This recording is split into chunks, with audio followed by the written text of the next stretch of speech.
What's up guys, another day, another minivan. So right now no, magpo-pull out tayo ng unit. Ang unit na ito is Suzuki Hustler 4x2 non-turbo hybrid. So hybrid na siya guys. So the term na hybrid is very tipid sa gasolina. Okay, so before natin siya i-pull out guys, i-review muna natin yung unit na to. Pero itong unit na to guys, hindi pa siya converted ha. So galing pa siya ng Japan. So right hand pa siya. Then ipo-pull out natin dahil dadali natin siya sa conversion area for recondition. So okay, so ang unit Suzuki Hustler 4x2 non-turbo hybrid. Okay, so napakaganda na ng kanyang ng kanyang headlight. So mas malaki na yung headlight niya.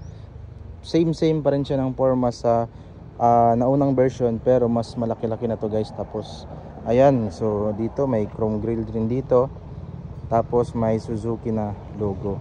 Ayan. Tapos iba na rin yung kanyang design na kanyang bumper, no? Ayan, so napakaganda. Okay?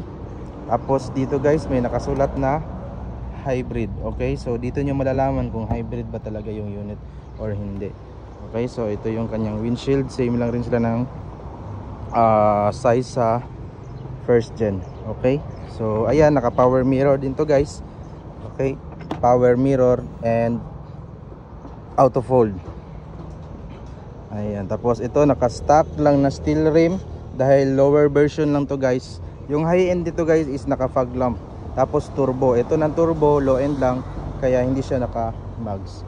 Okay, so ayan, meron siyang rain visor dito.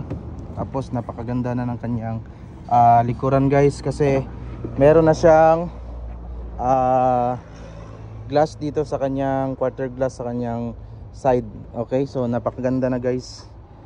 Unlike sa older version, ito sa old guys is wala pa siyang quarter glass, pero sa ating second gen is meron na siyang quarter glass. So napakaganda. So napakaganda rin yung kanyang likod. Magkaiba na rin sila ng tail light guys, no? Magkaiba na rin unlike sa first gen. So iba pa siya ng tail light. So ito napakaganda ng tail light. Tapos meron siyang backing sensor sa kanyang bumper. Tapos napakaganda na rin ng design ng kanyang bumper. Ayan, with combination ng white and blue. Okay, so same pa din, Suzuki logo. Dito yung kanyang tapos tail light. Ayan, napaganda. Dito yung gas tank nya. Yun ang gas tank dito nasa loob, hindi lang natin na ikabit. Tapos ito yung kanyang likuran guys. Ayan, so ito yung kanyang likod. Napakaluwag, napaka spacious ng space, no? Tapos naka captain seat na rin to. Okay, so ito yung space sa likod, napakaganda. Ayan, tapos sarado na ito, review natin yung sa loob.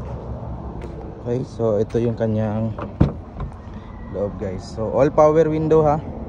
Ayan, all power window. All power window, captain seat. Tapos meron siyang lagayan dito, mga papiles. Tapos meron siyang lagayan ng baso, left and right. Okay, tapos dito push start na rin siya guys. Push start. Okay, so ito yung kanyang mga features. So ito yung headlight na pwede mo siyang i-taas baba. Okay, so aircon. Ito yung kanyang dashboard guys. Napakaganda na. Okay, napakaganda na ng design ng kanyang dashboard. Okay, tapos meron siyang sun visor, tapos dome light. Then dito yung kanyang center mirror. Then meron siyang RBS sensor. So okay, radar brake system. Okay, so manubela. Meron rin siyang control sa kanyang volume. Tapos stereo. Ito yung sa kanyang design ng kanyang aircon. Then straight matic yung ating unit. Tapos napakaganda pa ng ceiling. Then meron siyang lagayan sa kanyang upuan. Okay, parang basket guys.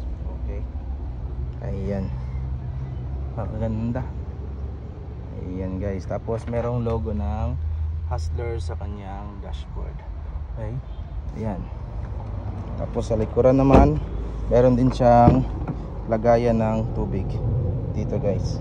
Meron siyang lagayan left and right.